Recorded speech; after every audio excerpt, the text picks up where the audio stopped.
আকাশবাণী খবর পড়ছি সুদীপ বসু। এখনকার বিশেষ বিশেষ খবর হলো ৮০তম স্বাধীনতা দিবসের প্রাক্কালে রাষ্ট্রপতি দ্রৌপদী মুর্মু আজ সন্ধ্যা ৭টায় জাতির উদ্দেশ্যে ভাষণ দেবেন। যন্ত্রণাময় ইতিহাস স্মরণ করতে আজ দেশভাগ বিভীষিকা স্মরণ দিবস পালন করা হচ্ছে। দিল্লি সরকার দমকল এবং কারাগার দপ্তরে মোট শূন্য পদে ২০% প্রাক্তন অগ্নিবীরদের জন্য সংরক্ষণে অনুমোদন দিয়েছে। উত্তরাখণ্ডের চামোলিতে জলবিদ্যুৎ প্রকল্পে নির্মীয়মান টানেল দুর্ঘটনায় ৭ জনের মৃত্যু। বেন শেলটন এবং ইগা সুইয়াটেক কানাডিয়ান ওপেন টেনিসে পুরুষ ও মহিলাদের সিঙ্গলসের খেতাব জিতেছেন। আসছি বিস্তারিত খবরে। ৮০তম স্বাধীনতা দিবসের প্রাক্কালে রাষ্ট্রপতি দ্রৌপদী মুর্মু আজ সন্ধ্যে ৭টায় জাতির উদ্দেশ্যে ভাষণ দেবেন। এর প্রেক্ষিতে আজ আকাশবাণী কলকাতায় সন্ধ্যে ৭:৩৫ জাতীয় সংবাদ, রাত ৮টায় সম্প্রচারিত হবে। সন্ধ্যে ৭ এবং ৮টার FM হেডলাইন্স এবং রাত ৮:১০ খেলার খবর বাতিল থাকছে। রাষ্ট্রপতি ভাষণের বাংলা অনুবাদ সম্প্রচার করা হবে রাত ৯:৩০। অন্যদিকে আগামীকাল ১৫ই আগস্ট প্রধানমন্ত্রী নরেন্দ্র মোদী দিল্লির লালকেল্লার প্রাকার থেকে সকাল ৭টায় জাতির উদ্দেশ্যে ভাষণ দেবেন। প্রধানমন্ত্রীর ভাষণ শেষ হলে রাজ্যবাসীর উদ্দেশ্যে বেতার ভাষণ দেবেন পশ্চিমবঙ্গের মুখ্যমন্ত্রী শুভেন্দু অধিকারী। এজন্য স্বাধীনতা দিবসে সকাল ৭:৩৫ স্থানীয় সংবাদ প্রচারিত হবে সকাল ৯:১৫ খবরের পর। ওই দিন আকাশবাণী কলকাতার সকাল ৭:২৫ জাতীয় সংবাদ এবং সকাল ৭টা, ৮টা ও ৯টার FM হেডলাইন্স বাতিল রয়েছে। ৯:২৫ জেলা চিঠিও সম্প্রচারিত হবে না। দেশভাগের বিভীষিকা ও যন্ত্রণাময় ইতিহাস স্মরণ করতে আজ দেশ জুড়ে দেশভাগ বিভীষিকা স্মরণ দিবস পালন করা হচ্ছে। ১৯৪৭ সালে দেশভাগের সময় যারা প্রাণ হারিয়েছিলেন এবং নিজেদের ভিটেমাটি হারিয়ে অকল্পনীয় যন্ত্রণার শিকার হয়েছিলেন তাদের প্রতি শ্রদ্ধা জানানো এবং তাদের আত্মত্যাগ, দুর্ভোগ ও সংগ্রামের স্মৃতি সংরক্ষণ এই কর্মসূচির মূল উদ্দেশ্য।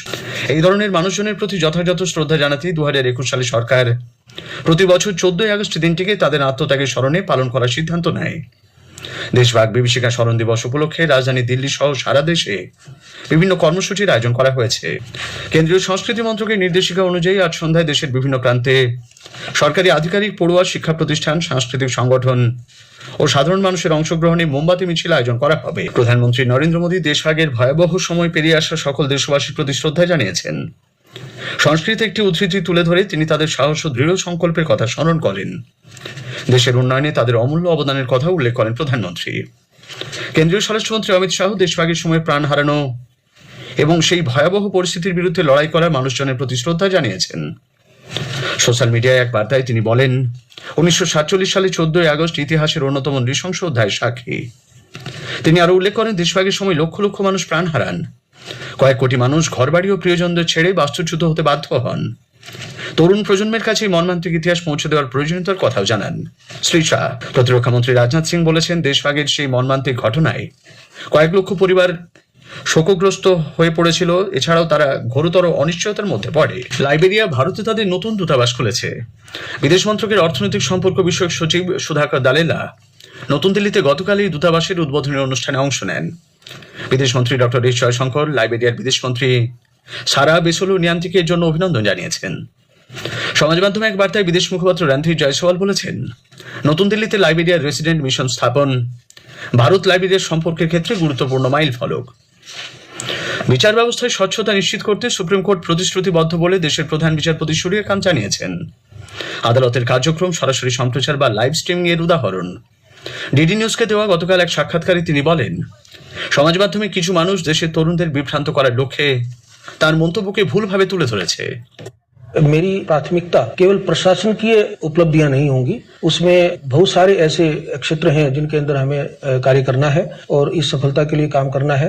उसमें देश में जो केस पेंडेंसी है उसको लेकर के हमने विशेष कार्य करने का एक निश्चय किया। केस मैनेजमेंट का, डॉकेट मैनेजमेंट जिसको बोलते हैं कोर्ट में, उसके ऊपर हमने एक सुचारू रूप से एक योजना बनाई और कुछ ऐसे मामले जो बहुत ही संवेदनशील मामलों को पहले निर्णय करने का हमने फैसला किया। ঝাড়খণ্ডে নিয়োগ পরীক্ষায় অনিয়মের অভিযোগে শিক্ষার্থী ও চাকরি প্রার্থীদের আন্দোলন আর ২১তম দিনে পড়েছে। আন্দোলনকারীরা বিক্ষোভ কর্মসূচি প্রত্যাহার করতে রাজি নন। তাদের দাবি, ঝাড়খণ্ড স্টাফ সিলেকশন কমিশনের কম্বাইন্ড গ্র্যাজুয়েট লেভেল পরীক্ষা বাতিল করে সিবিআই তদন্ত করতে হবে। এছাড়া আন্দোলন জোরদার করার লক্ষ্যে তারা আগামীকাল তিরঙ্গ যাত্রা কর্মসূচির ঘোষণা করেছেন। খবর শুনছেন আকাশবাণী থেকে। দিল্লি সরকার দমকল বাহিনীতে ফায়ার অপারেটর এবং কারাগার বিভাগের ওয়ার্ডার এবং মেট্রন পদে সরাসরি নিয়োগের ক্ষেত্রে প্রাক্তন অগ্নিবীরদের জন্য ২০% সংরক্ষণে অনুমোদন দিয়েছে। নির্দেশিকা অনুযায়ী যোগ্য প্রার্থীদের বয়সের ক্ষেত্রেও ছাড় দেওয়া হয়েছে। প্রাক্তন অগ্নিবীরদের পুনর্বাসনের বিষয়ে ভারত সরকারের নীতি অনুযায়ী দিল্লি সরকার এই পদক্ষেপ নিচ্ছে। উল্লেখ্য, কেন্দ্রীয় স্বরাষ্ট্রমন্ত্রক ইতিমধ্যেই সমস্ত কেন্দ্রীয় সশস্ত্র পুলিশ বাহিনী সিএপিএফ এবং অসম রাইফেলসের কনস্টেবল ও রাইফেলম্যান পদের 50% আসন প্রাক্তন অগ্নিবীরদের জন্য সংরক্ষিত রেখেছে।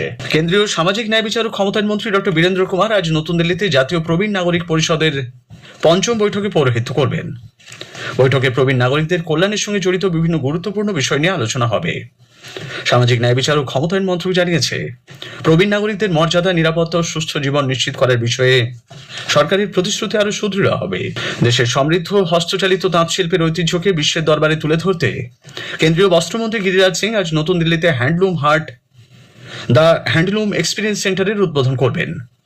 বস্ত্রমন্ত্রক জানিয়েছে, হ্যান্ডলুম হাটকে ভারতের হস্তচালিত তাঁত শিল্পের সামগ্রিক পরিমণ্ডলের একটি প্রদর্শনী কেন্দ্র হিসেবে গড়ে তোলার পরিকল্পনা করা হয়েছে। উত্তরাখণ্ডের চামোলি জেলায় গত সন্ধ্যায় এক জলবিদ্যুৎ প্রকল্পে নির্মীয়মান টানেলে ভূমিধসের ঘটনায় 7 জনের মৃত্যু হয়েছে। টানেলের ভেতরে 22 জন শ্রমিক আটকে পড়েছিলেন। আহত 14 জন হাসপাতালে চিকিৎসাধীন। পিপিলকোটির ওই প্রকল্পস্থলে দুর্ঘটনার পরই উদ্ধার কাজে নামে পুলিশ, এসডিআরএফ, সিআইএসএফ এর একাধিক সংস্থা। পরিস্থিতির উপর নজর রাখা হচ্ছে। এদিকে ভারতীয় আবহাওয়া দপ্তর আইএমডিআই ছত্তিশগড়ে ভারী থেকে অতি ভারী বৃষ্টির লাল সতর্কতা জারি করেছে। গাঙ্গেয় পশ্চিমবঙ্গ, হিমাচল প্রদেশ, ঝাড়খণ্ড, ওড়িশা, উত্তরাখণ্ডে ভারী থেকে অতি ভারী বৃষ্টির কমলা সতর্কতা জারি হয়েছে। জম্মু কাশ্মীর, লাদাখ, গিলগিট, বাল্টিস্তান, মুজফফরাবাদ, কেরালা, মাহে, মধ্যপ্রদেশ ও হিমালয় সন্নিহিত পশ্চিমবঙ্গ এবং সিকিমেও একই রকম পরিস্থিতি বজায় থাকার সম্ভাবনা। নিম্নচাপের প্রভাবে টানা বৃষ্টির জেরে ওড়িশার প্রধান নদীগুলির জলস্তর ক্রমাগত বাড়ছে। এর ফলে রাজ্যে বন্যা পরিস্থিতি নিয়ে উচ্চ সতর্কতা জারি হয়েছে। ভদ্রক জেলার আখুয়াপাড়ায় বৈতরণী নদীর জল বিপদসীমার উপর দিয়ে বইছে। চলতি মাসের 20 তারিখ নাগাদ আরও একটি নিম্নচাপ সৃষ্টির সম্ভাবনা থাকায় বন্যা পরিস্থিতির আরও অবনতির আশঙ্কা করছে প্রশাসন। মার্কিন রাষ্ট্রপতি ডোনাল্ড ট্রাম্প চালকবিহীন ড্রোন এবং এর যন্ত্রাংশ আমদানির উপর 100% পর্যন্ত নতুন শুল্ক আরোপের ঘোষণা করেছেন। চীনের একচ্ছত্র আধিপত্য খর্ব করতে এবং বিদেশি সরবরাহকারীদের উপর নির্ভরতা কমানোর লক্ষ্যে এই পদক্ষেপ নেওয়া হয়েছে বলে তিনি জানান। নতুন এই পদক্ষেপের আওতায় নির্দিষ্ট কিছু চালকবিহীন আকাশযান ব্যবস্থার উপর 100% শুল্ক আরোপ করা হবে। ছোট আকারের ড্রোনের ক্ষেত্রে শুল্কের হার কমে 25% হবে। ভারতীয় ফুটবল দল আসন্ন আসিয়ান কাপ 2026 থেকে নাম প্রত্যাহার করে নিয়েছে। All India football federation AIFF গতকাল জানিয়েছে, অক্টোবরে ব্রাজিলের বিরুদ্ধে আন্তর্জাতিক প্রীতি ম্যাচকে অগ্রাধিকার দিতেই এই সিদ্ধান্ত। কানাডিয়ান ওপেন টেনিস প্রতিযোগিতায় মহিলাদের সিঙ্গলসে পোল্যান্ডের 7ম বাছাই ইগা সুইয়াটেক চ্যাম্পিয়ন হয়েছেন। দ্বিতীয় বাছাই কাজাখস্তানের এলেনা রিবকিনাকে 6-2, 6-3 স্ট্রেট সেটে হারিয়ে দেন তিনি। পুরুষদের সিঙ্গলসে মহিলা আমেরিকার টেনিস খেলোয়াড় বেন শেলটন সদস্য ব্র্যান্ডন নাকাশিমাকে পরাজিত করেছেন। তিনি 6-3, 7-6 সেটে জয়লাভ করে খেতাব জেতেন। শেষ করার আগে খবরের বিশেষ কিছু অংশ আরও একবার। 80তম স্বাধীনতা দিবসের প্রাক্কালে রাষ্ট্রপতি দ্রৌপদী মুর্মু আজ সন্ধ্যে 7টায় জাতির উদ্দেশ্যে ভাষণ দেবেন। দেশভাগের যন্ত্রণাময় ইতিহাস স্মরণ করতে আজ দেশভাগ বিভীষিকা স্মরণ দিবস পালিত হচ্ছে। খবর এখনকার মতো শেষ হলো।